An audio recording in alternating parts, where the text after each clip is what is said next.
What up, Corner Balance? Welcome back to another episode. So today is the day. I'm actually driving up right now to go meet and take delivery of my new ride. Super stoked. I can't believe I actually found this thing so quickly. It's only been about, not even 3 weeks since I sold my Corolla. But yeah, definitely pumped. So due to the circumstances, I haven't actually been able to see the car itself because it's actually pretty rare. Like, there's only about 1,000 of these cars, so you can't really be that choosy. But the one I found is exactly the spec that I really wanted. The color, the mileage, and all that stuff. So the only thing I have to keep my fingers crossed now is when it comes off that delivery truck, is I have to make sure that it's as it's supposed to be, as it's advertised. And what that means is I obviously went through the car in detail over the phone with the seller, and having the seller verbally, go through all the different blemishes that it has, so nothing is going to be a surprise, hopefully. And we just got to make sure that it is that case. So other than that, I'm starting to actually get some butterflies in my stomach.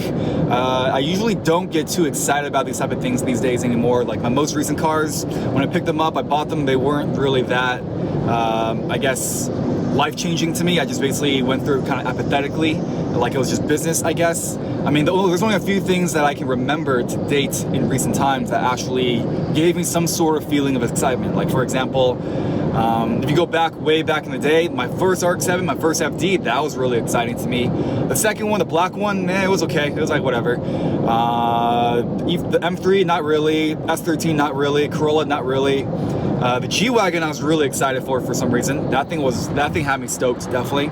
And then really the third one is this new car that I'm picking up right now. This thing actually genuinely has me pretty interested right now. So that tells you something, I think.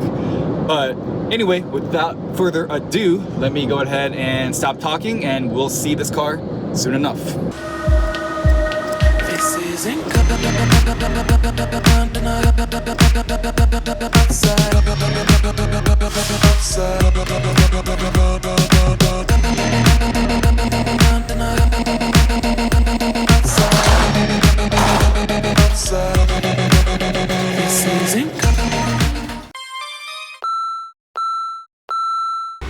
Look at that.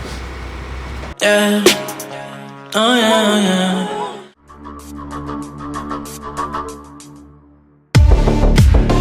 There she is, the new Lotus. You see how Lotus has this entire under tray that goes all along the car.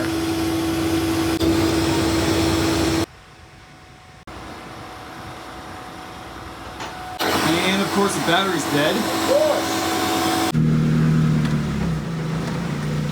Woo! Woo!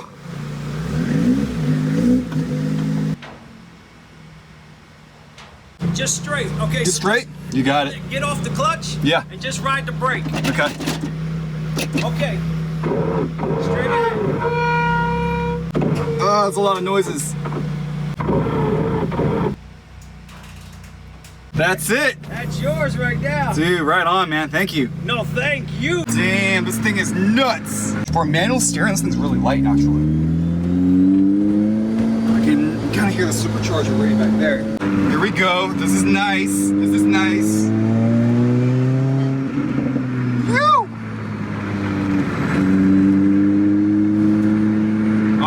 Okay, I'm feeling this. I like. Welcome to the new ride. Okay, here's a new car, here's a new project, fully unloaded and tucked away into its spot in the garage. And all initial concerns that I had around its condition are gone because within just 5 minutes of looking at it, I could easily and quickly tell that this thing is truly mint. I mean, I'm super stoked. This thing is really awesome. It's a 2007 Lotus Exige S with only 15,000 miles on it, and it actually shows. It looks like this thing was just stored in a time capsule over time. There's really nothing I can even see on the exterior that's wrong with it, aside from like a small scrapage on the lip and some yellowing of the OEM Star Shield, which is like this clear vinyl that they put on from factory. Other than that, man, this thing is legitimately like new. It's amazing. Like over here, you can see it's kind of yellow on this rocker, but that's because this is the only last remaining piece of the Star Shield that's still on the car. And of course, I'm gonna take this off eventually. That means the previous owner only drove it about a little bit over 1,000 miles a year. And that's insane. I mean, this thing was just like a weekend car. Even the interior still smells new. And I have the rear trunk open right now, so let's take a look at the engine bay. In 2007, they supercharged the Exeges. This was the first year that they did it. The 2006s and prior were all NA. And the car definitely needs a little bit of a detail, especially in this engine bay, because as you can see from this cover, it's just mesh. So it's open to the elements, and that leaves the engine bay a bit dusty, but that's no problem. And this is the tiny trunk that you get with an Exige. You can put maybe a laptop bag in here and some bananas, but that's about it. And that crapola Autocraft battery is totally dead as well. We had to jump start this thing to get it off the trailer today. So that's gonna be the first thing to remove and replace. And the presence that this car has is insane. Even back during its time, this thing was really wild. And even today, there's nothing really like it. And I don't think they're gonna make a car like this ever again in the future. Because these days with all the regulations, it's really hard to make cars that are this raw, this lightweight, and this race car like from the factory. But those are the exact traits that gravitated me towards picking this car. I mean, Exige has always been on my bucket list, so I'm really happy that I was able to play bigger and step up into it. But with a car like this, you don't even have to touch anything.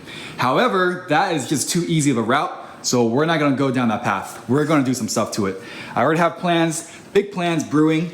First off, these wheels have got to go. There's gonna be some changes with the brakes as well, but all I can say is stay tuned with the channel and you can watch as this car develops soon enough. So originally I was trying to find in 2008 because they have a more aggressive roof scoop. They have what it's called a Mohawk and it comes all the way to the front. But actually now I think after looking at this some more, I like the elegance and simplicity of this 2007 roof scoop. It's a little bit more subtle and I kind of like that. It's a little bit more refined looking, I think.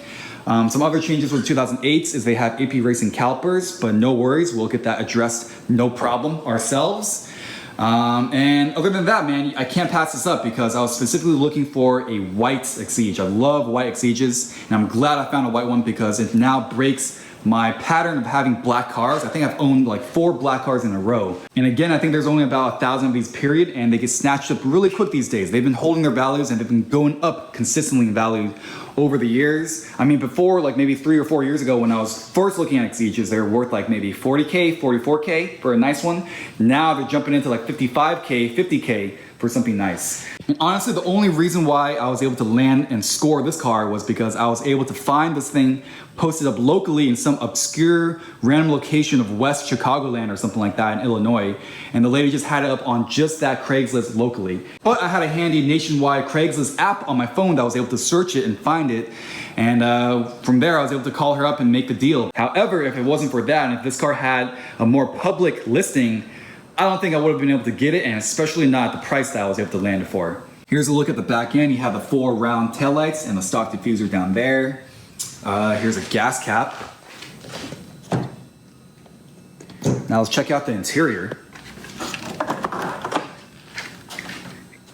For those of you who are familiar with Lotuses, you all know how hard it is to get into this thing. You really have to contort your body and twist your way in. Because these sills here are so high and wide, you really have to climb over them and get all the way into the middle of the car and then drop all the way down to get into these seats. The interior is looking very mint, very, very clean.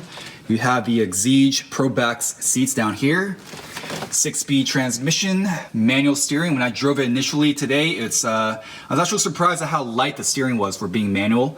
I think that just speaks to how light the car is overall. It's amazing. Rear view visibility is nilch. You have no visibility at the back, but luckily, at first I didn't like this, but the previous owner installed a flip out Alpine head unit with a rear view camera. My idea was to actually uninstall it, but I think I'm gonna leave it in place because it actually works really good and super handy. And she also upgraded all the speakers, and there's an amp in the back, and there's like a JL sub or something over here too. So that's the only mod per se that was done to the car. Everything else is totally stock. Okay, so I'm inside the car right now, sitting in the passenger seat. Here's another look at the relatively tight interior, but the headroom is actually not too bad up here, so that's good. Here's a look at the gauges. And then check out these really useless sun visors. Like, what does this thing even do? It's literally like 2 inches tall. And the tub in this car is all aluminum, and you can see just how Spartan it is inside this car. I mean, your only carpeting is really these 2 little tiny floor mats, and that's it. There are still some things I have to figure out, like what the hell does this button do? And what does this button do? And what does this button do? And as far as interior storage space, you really only have this cubby area right here. And then I guess you have this space right here too, but I'm not even sure what you can put in there. Maybe this Allen key? Yeah, that fits. And that's about it. Oh, you can also put some stuff in this little pocket too. And check out how short these side windows are. Look at that opening. That's just barely big enough to grab a burger through a drive-thru. And I'm only halfway in this car right now because I'm not gonna lie, I think I already kind of pulled my back getting into it, but worth it. And even at stock height, the roof line of this car is so low. Like even right now, the top of it is just to my belly button, which is insane. And look at these weird side mirrors. They have a spring in them as well. I think for like, in case you hit like a cyclist or something. Single wiper only. I personally think these Lotuses, and especially the Exiges, are a little bit slept on these days. They're kind of undercover. My goal was to have a very focused driver's car, and I couldn't think of anything else that suits that bill better than this package here provides you. I know 911s, NSXs, etc. are having their upturn right now. They're all the rage, but I think this car's moment is gonna come soon too. And I say that because of just how unique this car really is. I've driven a lot of cars in my time, but when I first drove a Lotus many years back, that feeling really stuck with me because there was nothing else quite like it. It was very uncharacteristic and it's in its own plane, I think. So I don't know, man, hopefully we see more of these Lotuses out there and they get put on the map a bit more. It's time for them to have their moment. All right, thank you again for watching this video. I am super pumped. Blue over here is stoked as well. We are about to do some gangsta shit to this car, so subscribe if you haven't. Give me a like, and I'll see you guys on the flip side. Peace.